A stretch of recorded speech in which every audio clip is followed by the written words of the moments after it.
Early next morning, John stopped his wife on her way to work like a kitten, pleading for more time, but she dismissed it like a joke. "Do you want to leave?" "Yes."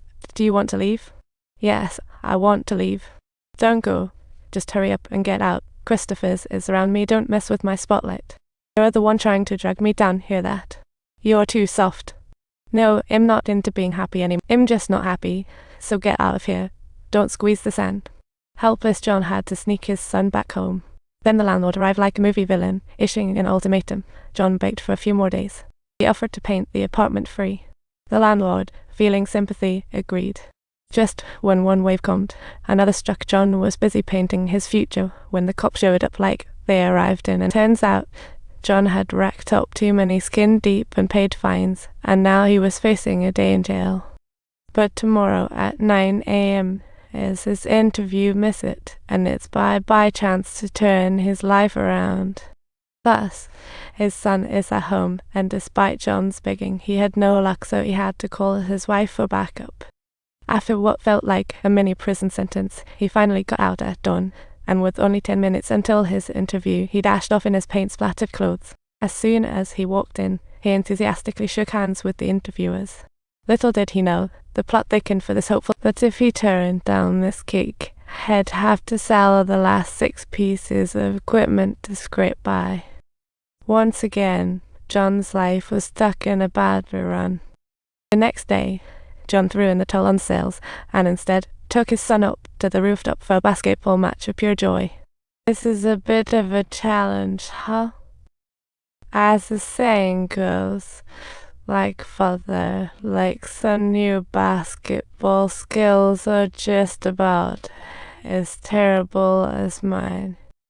His son angrily tossed the ball aside, and John suddenly realized he might have kicked the wrong ball. After a moment's thought, he earnestly told his son, "You gotta have dreams, and you gotta guard 'em like a secret stash of candy. People can't mind their own business. They want to tell you what you can't do. Go after what you want, kiddo." These words were for his son, but also for himself, a pep talk from father to son and back again. Right now, he just wants to escape the struggle, and this job is his golden ticket.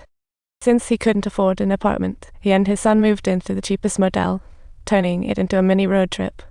John showed up at work like a punctual superhero, while the manager was stressing about their 6-month intern contest to talk about summer camp pressure. The company only hires the top performer, so John was sweating buckets.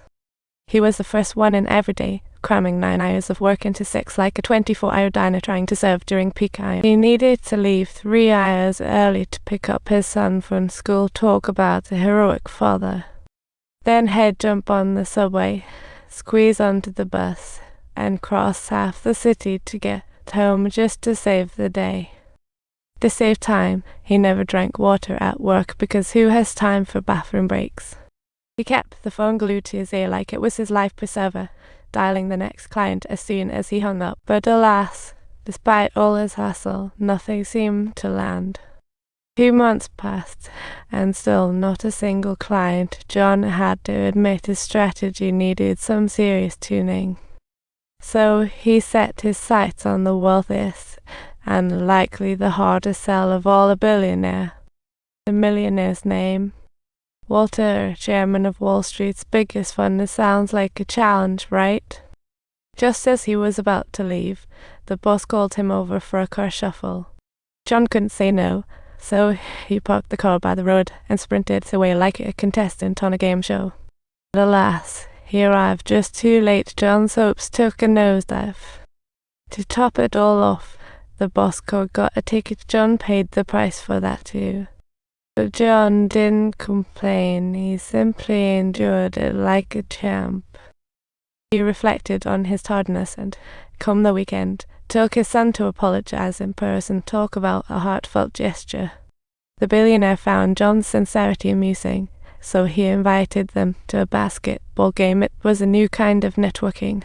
Now that's the kind of resource his company could never offer. This dad finally snapped, but luckily a kind stranger stepped in to back him up. Life really does throw curveballs ever since that day. John became a walking daycare, carrying all his possessions to work like a modern-day Santa. He stood out like a sore thumb among the dapper crowd, totally awkward. Once the clock hit 5, he rushed to the shelter like it was the hottest ticket in town. Just when they thought they caught a break, a homeless guy butted in line. John was ready to debate and throw down like they were on a talk show. The manager saw the drama and kicked them both out. Thank you, reality TV.